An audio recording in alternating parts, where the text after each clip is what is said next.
رسول الله أشهد أن لا إله إلا الله وأشهد أن محمد رسول الله أشهد أن لا إله إلا الله وأشهد أن محمد رسول الله السلام عليكم ورحمة الله وبركاته بسم الله الرحمن الرحيم الحمد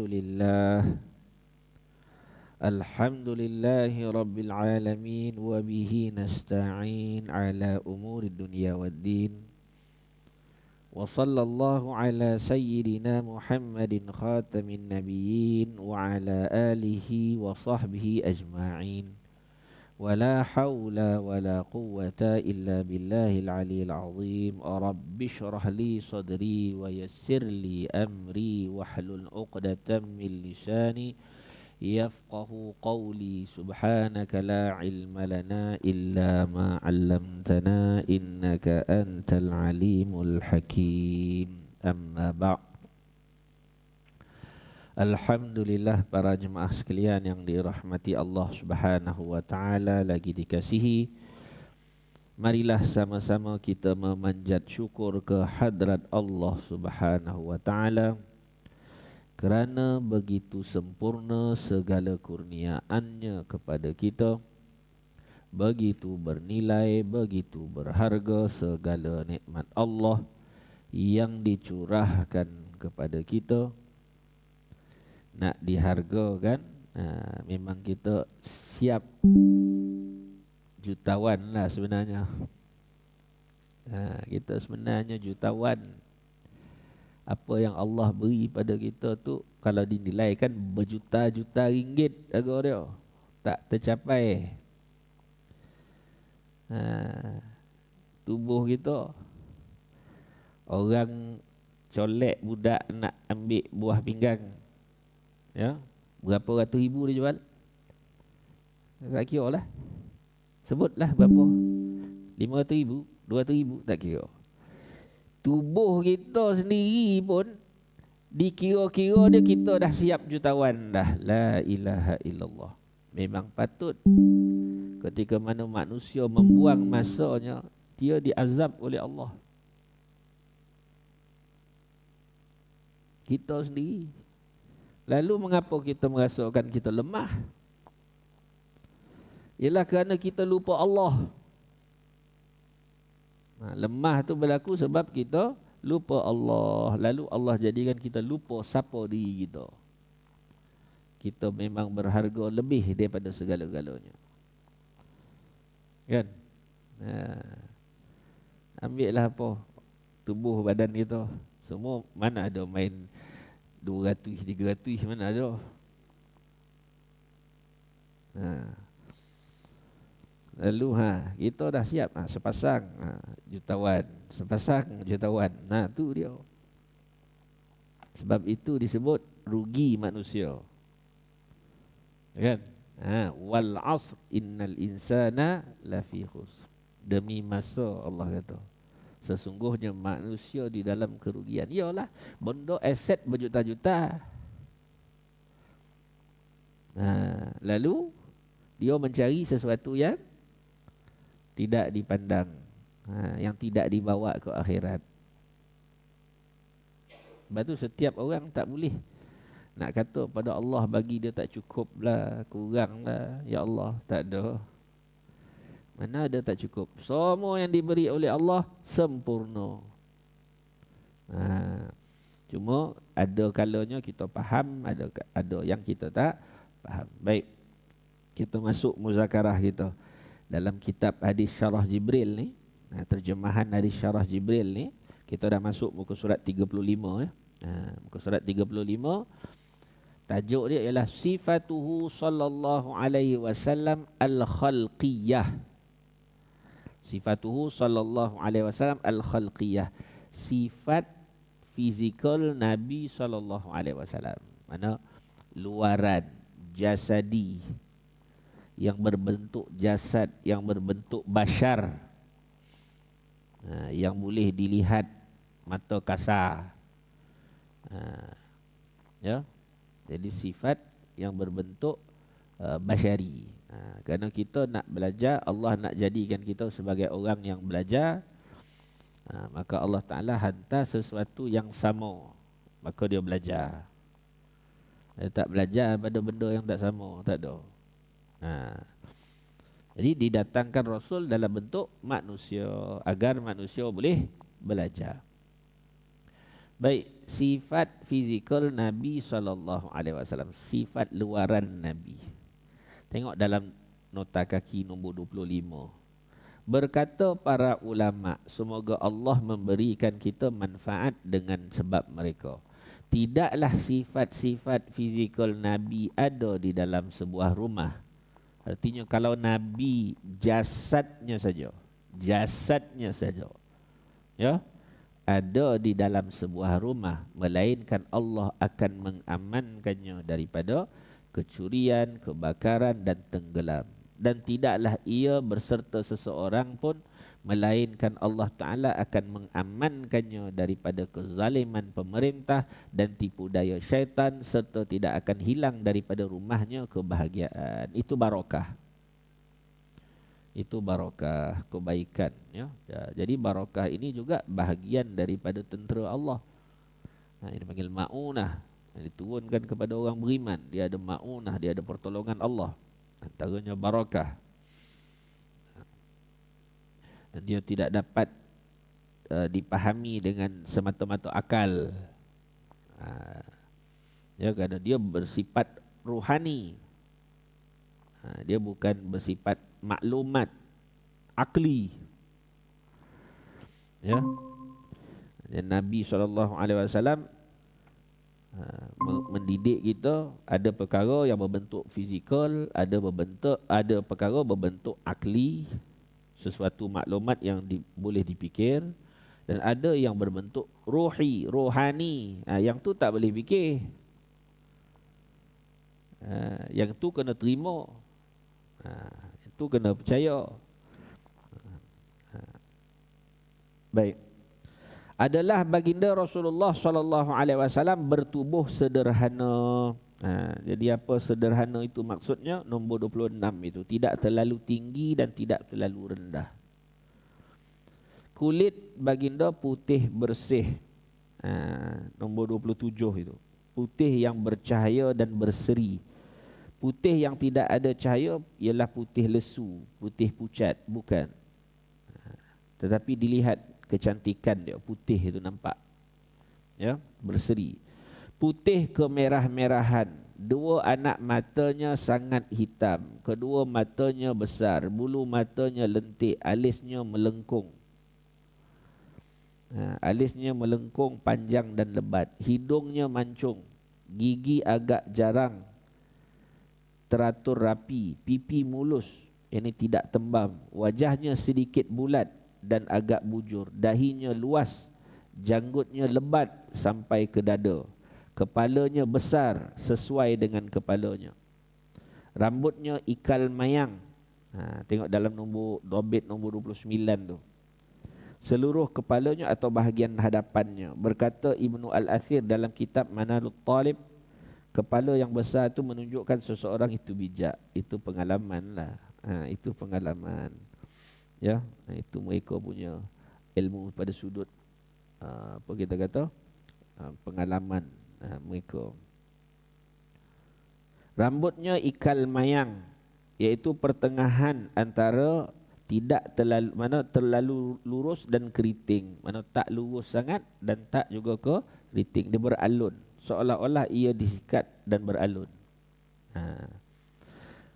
Ada kalanya rambutnya sampai ke bahu dan ada kalanya sampai ke cuping telinga. Mana dipanggil rambut Nabi ni ada tiga layer. Tiga ni lah, bukan tiga layer. Ada tiga keadaan. Dia tiga. Dia punya kepanjangan dia. Jumma, lima, wafrah. Wafrah, lima, jumma. Macam tu. Maksud dia yang panjang sampai ke ke paras telinga satu. Lepas tu yang antara tengkuk, dan lepas tu sampai ke bahu.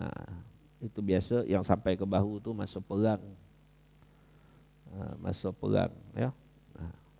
Dia sebab antara hikmah masa perang tu dia mesti menunjukkan kuat, kan? Mesti menunjukkan kuat. Rambutnya hitam, orang nampak rambut hitam ni mana apa? Masih muda, masih kuat.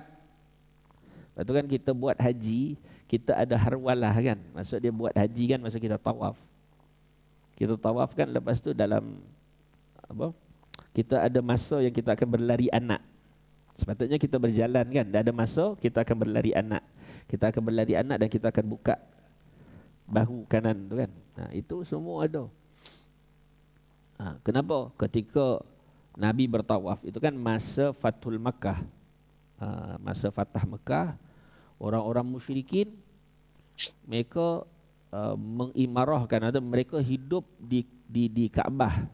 Kan? Mereka hidup di Kaabah dengan bertuhankan ialah berhala-berhala dia apa semua. Lalu dengan kehendak Allah ketika mana berlaku Fatah Mekah, kan, jatuh kota Mekah itu, maka mereka semua ni orang musyrikin ni dia menyaksikan daripada jauh apalah orang Islam buat.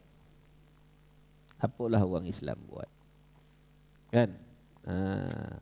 Lalu itu hikmah dia ketika mana Nabi telah menempuhi jalan yang begitu jauh kan, perjalanan daripada bumi Madinah ke bumi Mekah. Kalau kita tengok dah berapa lama jalan, bukan naik bas macam kita aircon siap dah. Dia menempuh jalan tu berminggu-minggu bermusafir dalam keadaan kita kata serba sederhana kan, lalu letih perjalanan 2 minggu ni. Tapi hikmah dia apa? Ketika mana bertawaf tu, ditunjukkan dia berlari. Ada apa? Masih ada tenaga lagi, masih ada upaya lagi, dibuka ni, menunjukkan kekuatan. Itu semua ada. Ya. Lalu orang Mekah tengok, dia orang ni tak lemah. Kan? Tak lemah, dah berjalan, dah bersusah 2 minggu. Sekurang-kurangnya, tapi masih lagi bertawaf dengan penuh semangat. Bagaimana disebutkan, bertawaf dengan penuh semangat dan ditunjukkan itu simbol kerana mereka ni orang dulu ni mereka berada dalam afsahul qurun. Mereka hidup dengan afsahul qurun ni mana orang yang sangat hebat peradaban makna dia. Maksud dia setiap benda ada makna. Setiap benda ada makna, perbuatan tu ada makna, kalimah tu ada makna. Dia bukannya hanya kalimah, kata duduk, diri. Dia macam budak kecil, tak. Semua benda ada makna dia. Mereka afsahul qurun dan Quran turun masa itu. Jadi Quran itu sangat mulia. Ya, sangat mulia. Tidak boleh hanya terjemahan perkata, tak boleh. Baik. Tidak sampai 20 urat uban pun yang ada di rambut dan di janggutnya. Badannya tegap. Jadi uban ni kan berlaku pada Nabi SAW ada beberapa helai uban berlaku. Itu Nabi SAW sebut syayyabatni Hud wa akhawatuha. Syayyabatni Hudun wa akhawatuha. Telah menumbuhkan ubanku oleh surah Hud dan surah-surah yang seumpamanya. Jadi surah, kerana di dalam tu perintah-perintah Allah yang sangat-sangat berat. Maka Nabi menyebut tumbuh uban. Nabi itu kan bahasa.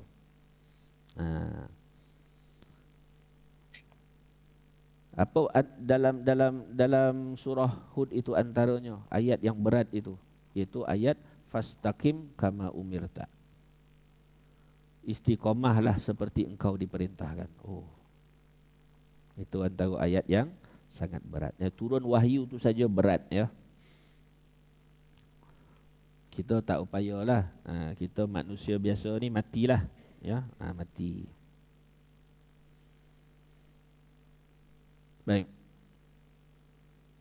Badannya tegap, terdapat bulu-bulu halus daripada pusatnya hingga ke dada. Menaik.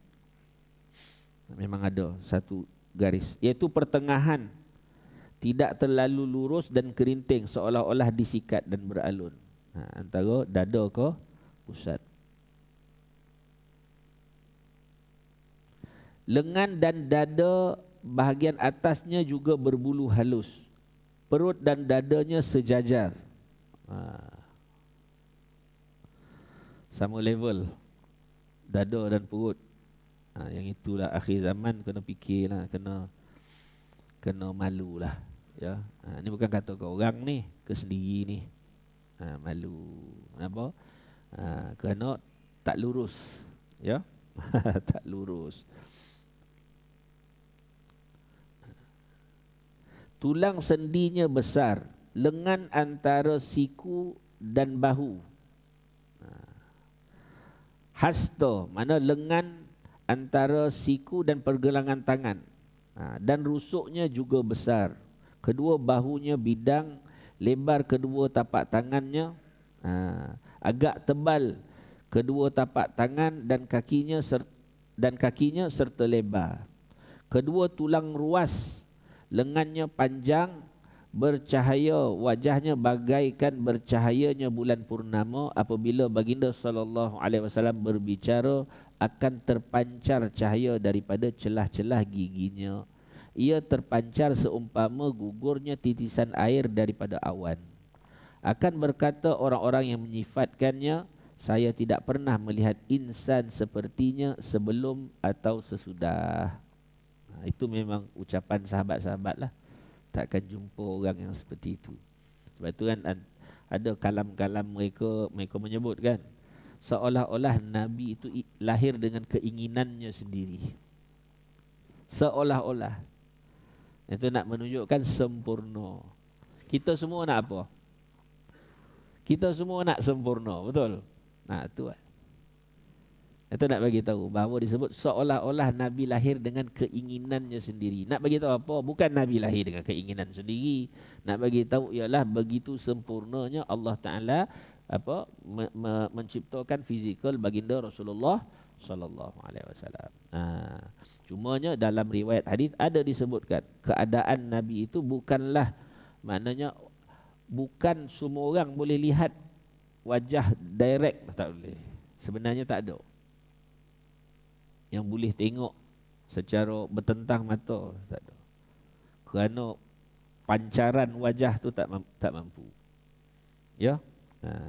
Kalau kita punya mata hati ada, dia akan nampak.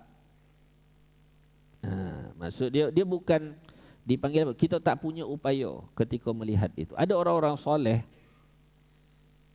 ada orang soleh yang mana kalau kita lihat, kita cuba lihat, dia tertunduk mata, tak mampu, hati kita tak mampu, kita nak mengangkat mata tentang tu tak mampu. Ya, dalam hadis disebut bahawa sahabat-sahabat ketika berdepan tak akan boleh angkat mata tengok Nabi, mesti akan tertunduk depan Nabi SAW. Itu dia punya kerohanian dia, cahaya dia. Ya. Cumanya kerana kasih kepada umat Nabi SAW, Allah Ta'ala tak pamerkan wajah Nabi macam Nabi Yusuf AS. Allah tak pamerkan tu. Kalau Allah pamerkan tu, habislah. Tak ada lah hikmah berjalan, hikmah kehidupan dah. Tujuan Nabi SAW dihantar jauh lebih besar lagi daripada hanya melihat kecantikan itu. Betul, Allah tak pamerkan seperti mana baginda Yusuf alaihissalam. Padahal disebut di dalam riwayat kan, bahawa Nabi diberi kesempurnaan kecantikan. Baginda Yusuf diberi sebahagian daripada kesempurnaan itu. Itu pun kalau dah dibuka pandangan itu, pandangannya, erti itu dibuka. Baginda Yusuf itu kan disebut dalam Al-Quran kan, dalam ayat tu, falamma ra'ainahu akbarnahu wa qatta'na aydiyahun. Allah kata falamma ra'ainahu akbarnahu wa qatta'na aydiyahun wa qulna hasya lillahi ma hadza basharan in hadza illa malakun karim. Jadi ketika mana Zulaikha itu dipeleceh oleh orang istana, lepas tu ada kata, ya ke riwayat nama Zulaikha, tak kira lah nama dia siapa. Kan? Kita letaklah yang masyhur Zulaikha, Zulaikha lah kita kata. Ya. Maka orang-orang keliling, orang perempuan yang ada keliling kata apa Zulaikha ni? Berkenan dengan orang apa? Dengan kita kata orang bawahan. Berkenan dengan orang bawahan, orang yang dikutip masuk ke istana, dia berkenan, dia isteri raja. Apa dia tak ada mata ke? Dia tahu kan, apa dia tak ada mata ke Zulaikha ni? Rendah sangat tis dia. Dia kena tu, Zulaikha tu dia kena, okey tak apa. Maka falamma sami'at bimakrihin arsalat ilaihin wa a'tadat lahunna muttaka'an. Apa? Zulaikha kata bila dia dengar orang cakap, oh orang cakap macam ni, apa dia buat? Okey, dia panggil semua. Siapa yang bercakap tu semua datang. Datang, okey, sekarang ni kita siapkan tempat duduk dia, elok-elok, cantik-cantik. Siapkan tempat duduk elok. Kan? Bagi dia. Wa atat kulla wahidatin minhunna sikinan. Dan Zulaikha kata kepada pembantu dia, bawa datang pisau-pisau, semua datang. Kan? Bila bawa, semua dibagi kepada orang tadi dan dibagi buah. Potong buah semua. Apa hal lah kena potong buah kan? Potong buah lah. Disuruh potong buah, dia potong lah. Masa dia potong tu dia panggil Yusuf keluar. Maksud wa atat kulla wahidatin minhunna sikinan. Dia potong, lepas tu wa qalat ikhruj alaihin. Maka masa dia tengah potong tu, Zulaikha kata, Yusuf kau keluar sekarang. Keluar. Lalu depan dia orang. Jadi bila Yusuf lalu depan mereka yang tengah potong buah tadi, kononnya nak ada kenduri ke apa, kau tak kira lah. Kan? Dia potong. Ketika tu falamma ra'ainahu akbarnahu wa qatta'na aydiyahun. Masa tu dia potong apa berlaku? Ketika mereka semua tengok Yusuf tu, siapa yang Zulaikha tu terlalu gila tu, dia kata. Dia tengok aja, dia kata apa? Akbarnahu. Dia mengkaguminya. Perkataan akbar diguna. Pecah hati dia. Tu bahasa dia. Ini bukan pecah hati maknanya jadi merajuk. Bukan. Luar daripada keupayaan hati dia boleh tanggung. Wa qatta'na aydiyahun. Lalu masa dia potong tu, dia potong dengan tangan-tangan dia sekali. Potong. Bius tak ada guna. Hilang rasa. Itulah rohani yang Allah nak tunjukkan nanti di akhirat. Ya. Janganlah tuhankan akal semata-mata di dunia. Rohani ni Allah akan tunjukkan ilmu dia banyak lagi. Taklah semudah kan sesuatu yang tak tercapai di akal, aku tidak percaya. Rugi ya. Kerana Allah memberikan kau hati yang pergi lebih jauh daripada itu. Kan? Baik.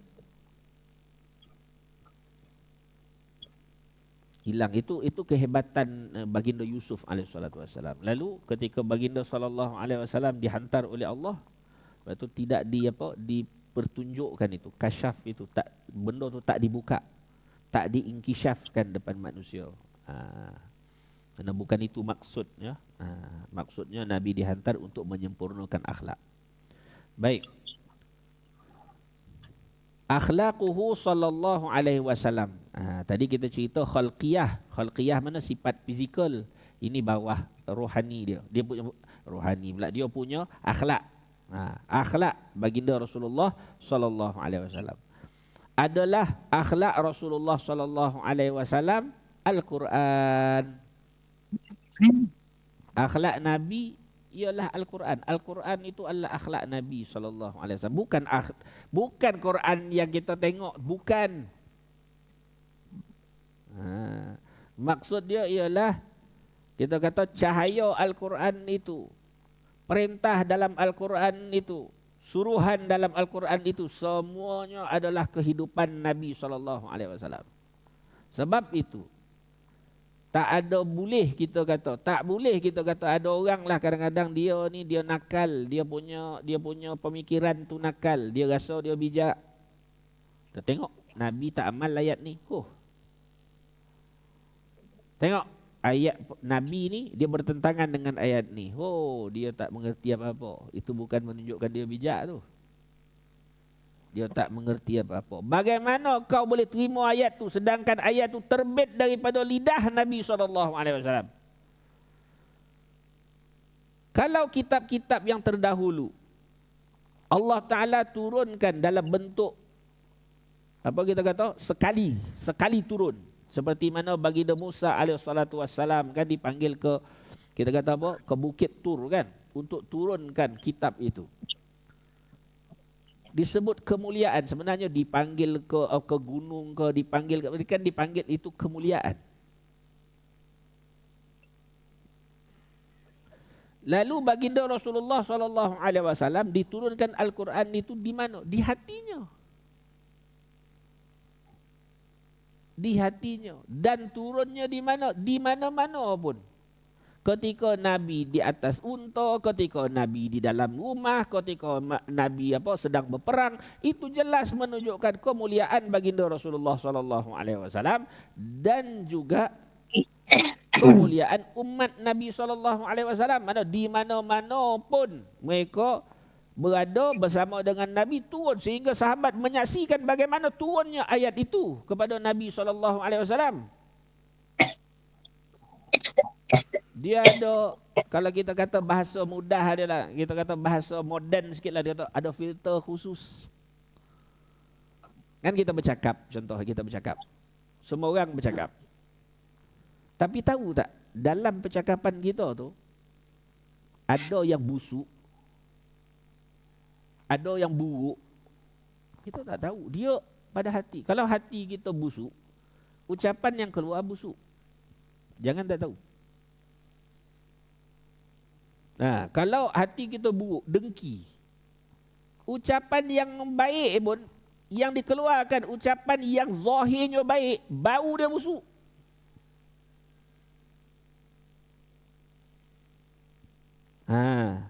Itu maksud dia ucapan kita dipengaruhi oleh nafsu. Betul kan? Orang dia marah, kuat suara dia. Orang dia merajuk, perlahan. Tak kira lah apa pun keadaan. Maksud dia dipengaruhi. Nafsu tu kotor, perkataan dia kotor. Nafsu tu bersih, perkataan dia bersih. Lalu bagaimana keadaan Nabi SAW? Sebab itu disebut wa ma yantiqu 'anil hawa in huwa illa wahyun yuha. Itu kalam biasa. Itu tak cerita Quran lagi. Kalam biasa saja. Kalam yang biasa, harian Nabi. Nabi sebut apa? Allah sebut apa? Wa ma yantiqu 'anil hawa. Tidaklah ia, yakni Muhammad SAW itu bertutur dari hawa nafsu dia, tak. Tuturan biasa pun tidak dipengaruhi oleh nafsu. Tak. In huwa illa wahyu yuha. Tidaklah ucapan tadi, perkataan tadi datang melainkan wahyu yang diwahyukan Allah. Ucapan, walau ucapan biasa Nabi SAW. Lepas tu dalam Quran ni kan disebut ini akhlak Nabi Quran kan? Akhlak Nabi Quran. Tengok apa dalam Quran sebut tentang ancaman kalau Nabi ucap sesuatu yang Allah tak nak. Ada? Walau taqawwala alaina ba'dal aqawil la akhadna minhu bil yamin thumma laqata'na minhu al watin. Allah kata. Ayat tu pakai jantung jumpa. Hebat ayat ni. Beriman pakai jantung. Kenapa?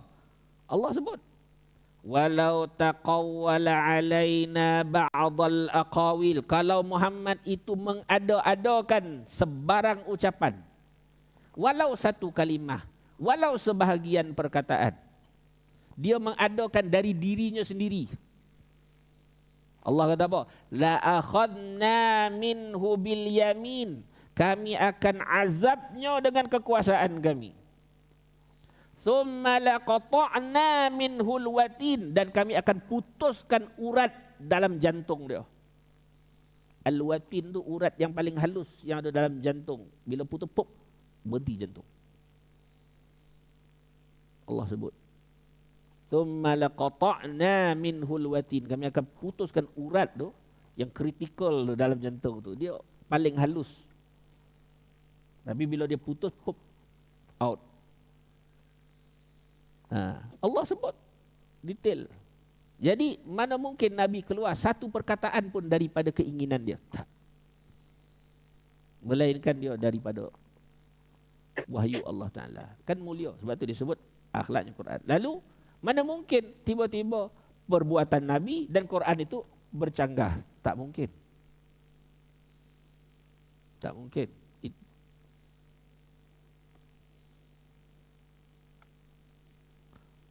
Baik. Bermaksud baginda melaksanakan apa yang Allah perintahkan kepadanya. Baginda suka dengan apa yang diredainya. Ini memang hebatlah sebenarnya, detail sebenarnya. Nanti kita akan tengok. Dan baginda benci dengan apa yang dimurkainya. Mana dimurkai Allah. Allah murka, benda tu Nabi tak suka. Adalah baginda tidak pernah marah dan berdendam untuk dirinya. Nampak? Itu yang dikata bersihnya Nabi daripada yang disebut diri sendiri. Kalau guru-guru tasawuf ke apa, dia menyebut kena bersih pada aku tu. Bersih. Mana aku tu nak dibersihkan tu. Itu disebut Nabi tu. Nabi tidak pernah marah dan berdendam bagi pihak diri dia. Tak. Akan tetapi, tengok ya. Tiada apa? Akan tetapi jika ada seorang sengaja mensia-siakan hak Allah, maka tiada siapa pun yang boleh menandingi kemarahan Nabi SAW. Maka Nabi marah pada benda yang Allah Ta'ala tak suka. Sebab itu Nabi kan ditunjuk contoh kan, kata cuba marahkan Nabi dari pihak dirinya, maka datang contoh. Banyak contoh dalam hadis, banyak. Cuba tengok contoh orang Arab Badui datang nak minta pada Nabi sesuatu kan. Dia datang, macam mana cara minta? Dia jerut leher Nabi sampai merah daripada belakang. Dah lah minta pada belakang. Mana ada orang datang minta pada belakang? Orang datang minta ke kita, datang ke depan lah. Tuan, Assalamualaikum, saya minta. Datang ke depan, ni datang pada belakang. Datang pada belakang, ambil serban dia, dia jerut leher Nabi. Dia cekik leher Nabi sampai merah. Sampai merah muka Nabi. Lepas tu Nabi pusing tengok siapa dia ni. Kan? Nabi pusing tengok. Kata, a'ti ma atakallah, bagilah apa benda yang ada tu. Maka Nabi pusing, Nabi tengok dia, Nabi tersenyum. Nabi senyum. Nabi kata kalau ada aku bagi. Benda dah habis. Sebab Arab Badui itu datang lambat. Ketika Nabi membahagi-bahagikan benda yang ada tu, dia dengar, tapi masa dia sampai tu dah habis. Jadi Nabi di situ, Nabi tidak mengambil tindak balas daripada pihak diri dia, tak. Tapi kalaulah disebut tentang hak Allah, Nabi mesti akan turun, mesti akan kita sebut akan bertindak. Baginda bukanlah orang bersikap keji. Satu kisah lagi kan. Contoh macam Sayyidina Hamzah radhiyallahu anhu dibunuh oleh Wahsy dalam peperangan Uhud. Dibunuh dengan cara yang kita kata tak senonoh lah. Sebab mereka ni orang Arab ni, mereka ada semangat perang. Maksud dia semangat perang ni kan, mana kemuliaan dia kalau mati berperang, lawan kalah, itu kemuliaan bagi dia. Walaupun bentuk dia kalah. Tapi Wahsy ni datang daripada belakang, tombak. Dia sembunyi kat batu. Bila tengok, oh Hamzah, sebab dia tahu dia tak boleh, tak ada siapa boleh berlawan dengan Hamzah berdepan, tak boleh. Maka dia datang daripada belakang, diperintahkan oleh Hindun kan. Hindun tu pemilik kepada Wahsy. Wahsy tu hamba dia. Dia kata, kalau kau boleh bunuh Hamzah ni, aku merdeka kau. Maka dia datang daripada belakang, bawa tombak tu kan, dibunuh. dilontar tombak tu, masuk di sini. Mana bawah pusat tu kan. Terburai apa yang ada daripada belakang. Jadi keadaan Saidina Hamzah tu tak boleh dibayangkan. Kan? Dan Saidina Hamzah ni lah orang yang paling disayangi oleh Nabi SAW. Kerana antara pakcik Nabi yang membela Nabi daripada, walaupun semasa dia belum Islam lagi. Walaupun sebelum dia Islam lagi, dia memang dah membela Nabi SAW. Tetapi ketika berlaku tu, semua orang mana sangat sedih keadaan itu. Tapi akhirnya apa? Nabi maafkan Wahsy radhiyallahu anhu. Nabi maafkan. Bila? Masa Fatah Mekah. Fatah Mekah ni bila? Masa dah diberi kemenangan oleh Allah Ta'ala kepada orang Islam dan diberi kekuasaan kepada orang Islam, tinggal nak hukum mati je semua. Tu je tinggal. Tinggal hukuman saja lagi. Tapi Nabi kata, aku maafkan. Seperti mana baginda Yusuf AS memaafkan keluarganya kan. Ketika keluarga dia buang dia masa dia kecil. Dia maafkan. Maka Nabi mengambil kan teladan itu, akhlak itu. Bagaimana Yusuf boleh memaafkan keluarga dia. Maka Nabi memaafkan. Termasuklah Wahsy masa tu. Kan? Baik. Baginda bukanlah orang bersikap keji dan tidak membiarkan kekejian. Bukanlah orang yang suka mencela dan memuji melampau-lampau serta tidak menjerit-jerit di pasar. Baginda tidak pernah memukul sesiapa pun dengan tangan baginda yang mulia. Tidak pada mana-mana khadam dan tidak pada mana-mana perempuan. Nabi tak pernah pukul ya. Melainkan ketika baginda SAW berjihad di jalan Allah. Baginda tidak pernah membalas kejahatan orang lain ke atasnya dengan kejahatan. Akan tetapi baginda memaafkan dan mengampuninya. Wajahnya sentiasa ceria, baik budi pekerti, lembut sikapnya, selalu bersedih mengenangkan nasib yang menimpa umatnya, tidak bersikap kasar dan keras. Baginda orang yang sangat tawaduk. Baginda menampal sendiri capalnya. Semua benda buat sendiri. Ya, buat sendiri. Lalu ini yang disebut sempurnanya seorang pendidik. Nabi buat benda tu sendiri. Kan, buat benda tu sendiri. Tetapi para sahabat radhiyallahu taala mereka yang ingin dididik mesti mengambil khidmat. Dia mesti nak berkhidmat. Sebab itu sahabat-sahabat berkhidmat. Sayyidina Anas berkhidmat. Kan, mana yang muda, yang berumur khidmat kepada Nabi SAW untuk mengambil kebaikan. Sebab antara jalan kebaikan tu berpindah dengan berkhidmat. Lepas tu kebaikan ini yang diwariskan oleh Nabi ini dia berpindah dari hati ke hati, hati ke hati. Macam kita kan contoh mudah kan. Saya bercakap, tuan-tuan mendengar, betul?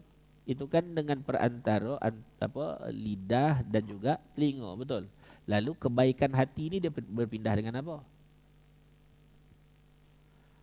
Hati. Hati buat sendiri, sabar buat sendiri, redha buat sendiri, berlatih sendiri. Itulah dia. Dia mesti berpindah. Macam mana cara dia berpindah? Itulah disebut berkhidmat pada orang soleh. Berkhidmat pada orang soleh. Dia berpindah.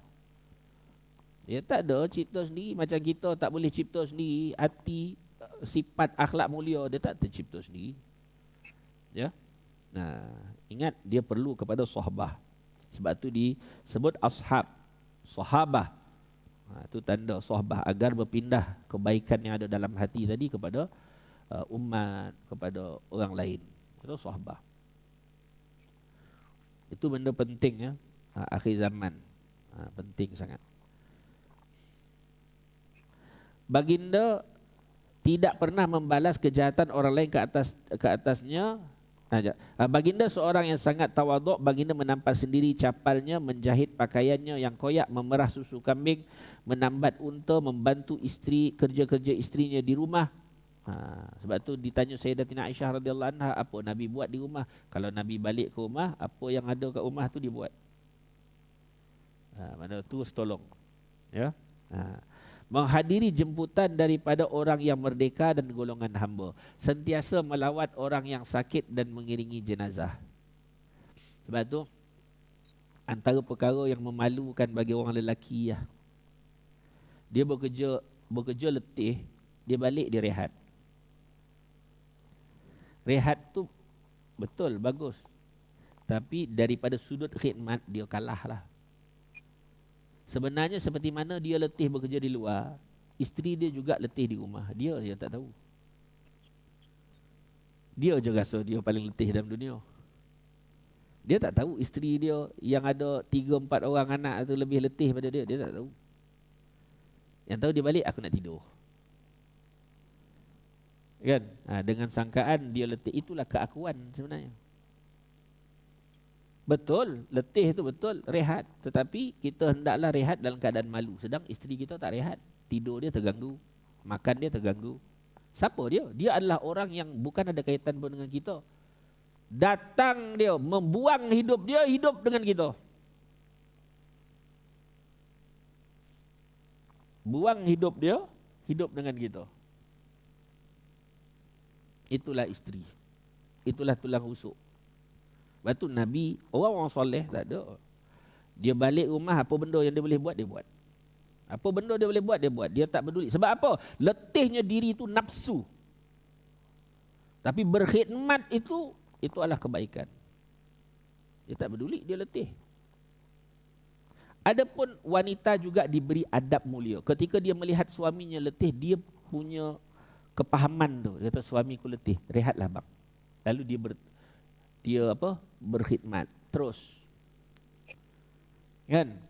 Berkhidmat terus. Tetapi kan dia manusia, ada kalau dia akan letih lah. Itu yang kata kena sentiasa berakhlak, ya, sentiasa bertolak ansur. Baik, kita habiskan sikit lagi. Sentiasa melawat, menghadiri jemputan daripada orang merdeka dan golongan hamba, sentiasa melawat orang yang sakit dan mengiringi jenazah. Allah. Baginda adalah orang yang sangat menjaga kehormatan. Tangan baginda tidak pernah menyentuh perempuan yang tidak dimilikinya, hambanya atau yang dinikahinya. Tidak pernah menyentuh perempuan yang tidak dimilikinya, yang bukan hamba dia ataupun yang bukan dinikahinya atau yang bukan mahram dia. Mana tidak hamba, tidak hamba, tidak yang dinikah dan tidak yang mahram. Tak pernah, ya. Baginda seorang yang sangat pemalu, seorang yang sangat pemurah hatinya, seorang yang sangat berani, seorang yang paling benar ucapannya dan seorang yang amat lembut perangainya. Semoga selawat dan salam kesejahteraan Allah Ta'ala sentiasa tercurah ke atas baginda sallallahu alaihi wasallam, ahli keluarganya dan para sahabatnya radhiyallahu ta'ala anhum. Wallahu alam. Lepas ni ayat-ayat semualah menerangkan keadaan Nabi sallallahu alaihi wasallam, ya. Ayat-ayat dan juga hadis Nabi sallallahu alaihi wasallam. Wallahu alam. Sekadar itu perkongsian pada pagi ini, mudah-mudahan ya bermanfaat, terutama bagi diri saya. Mana tiada ucapan itu disampaikan melainkan niatnya untuk diri sendiri. Nasihat itu lebih utama pada diri sendiri, dan kita yang hadir itu apa yang rasa ada orang nampak baik, kita minta pada Allah Ta'ala mudah untuk kita beramal. Apa yang tidak baik, yang buruk, untuk kita doa pada Allah, minta pada Allah agar dijauhkan daripada kehidupan kita. Wallahu alam. Bismillahirrahmanirrahim. Alhamdulillahirabbil alamin, wassalatu wassalamu ala asyrafil anbiya'i wal mursalin wa ala alihi washabbihi ajma'in. Rabbana zalamna anfusana wa illam taghfir lana wa tarhamna lanakunanna minal khasirin. Rabbana la tuzigh qulubana ba'da idh hadaytana wa hab lana min ladunka rahmah innaka antal wahhab. Rabbana atina fid dunya hasanah wa fil akhirati hasanah wa qina adzabannar. Subhana rabbika rabbil izzati amma yasifun wa salamun al mursalin walhamdulillahi rabbil alamin.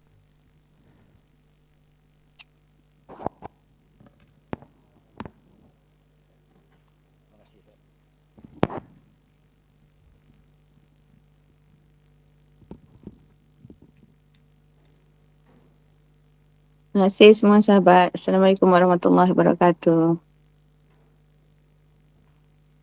Waalaikumsalam warahmatullahi